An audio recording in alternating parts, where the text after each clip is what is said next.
Hello friends, welcome back to the channel. So today we are talking about one of my favorite late winter, early spring crops to grow in any small garden space. So let's go on ahead and dive into it, because today we are going to be planting the very beautiful purple top white globe turnip.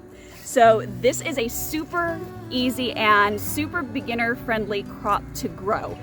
The bonus of this crop is that it actually adds nutrients right back into the soil. So not only do you get a crop to harvest and something to eat, but you also end up helping out your soil and adding very vital nutrients for your summer crops back into your soil and back into your garden space. So really, win-win, two birds, one stone, all of that in a bag of chips, okay?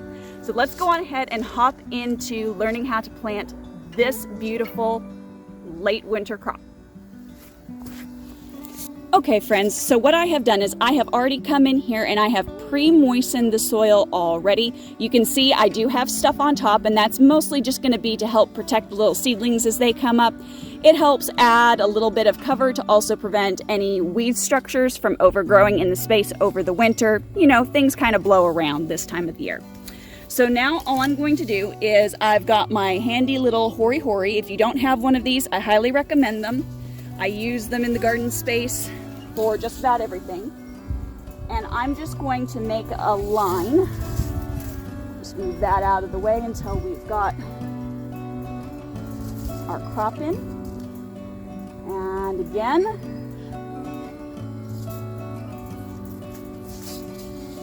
And so on and so forth. Okay, now the next thing I'm going to do, there are little handy dandy measuring slots on this, and I'm going to use that for the plant spacing on these. Now these seeds are a few years older, so what I'm going to do is I'm going to double sow just to make sure that I end up with some germination. Now these do not need to be planted very deep. They're going to be about a 1/4 inch down into the soil. A good rule of thumb is however long your seed is, that's how deep you need to plant it. And I'm going to be spacing these about 4 inches apart. I don't want my turnips any bigger than that, because any bigger than that and they start to kind of get woody. So I like to have nice, sweet, tender turnips. So I'm going with 4-inch spacing. If you like yours bigger, you can grow them 6 inches apart. So whatever your preference is.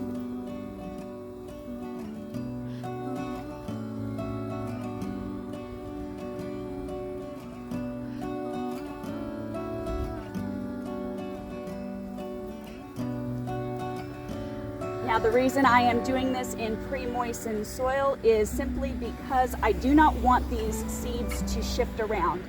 These seeds are very, very tiny, which isn't a problem unless you have dry soil.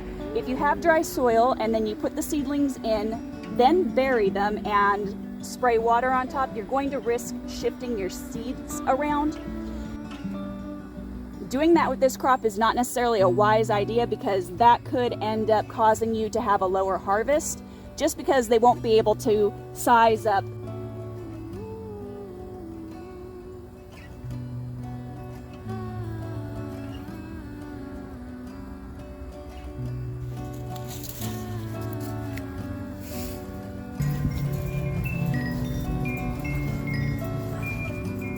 Okay friends, so we officially have our late winter, early spring turnip crop in. I'm super duper excited.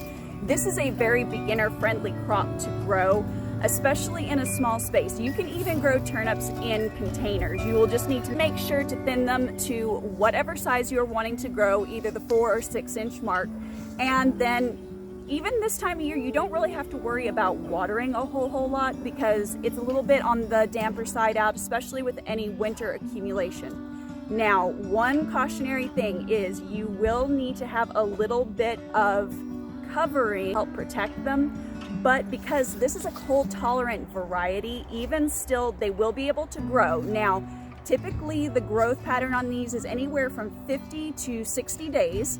Could be a little bit longer this time of the year just because it's cooler out and there's lower light levels. So warm soil and light is really what helps your plants to grow on quickly. So don't be surprised if it takes just a little bit longer, and don't be surprised if you need to give it just a little bit of protection, especially in the early seedling stages. Okay, guys? So I'm going to go on ahead. I'm going to link another video here for you to enjoy and to kind of get some inspiration on what you can do this time of the year for growing cold crops. All right, so as always, keep it simple, natural, and essential, and we will see you on the next video. Don't forget to like, comment, share, and subscribe. Bye.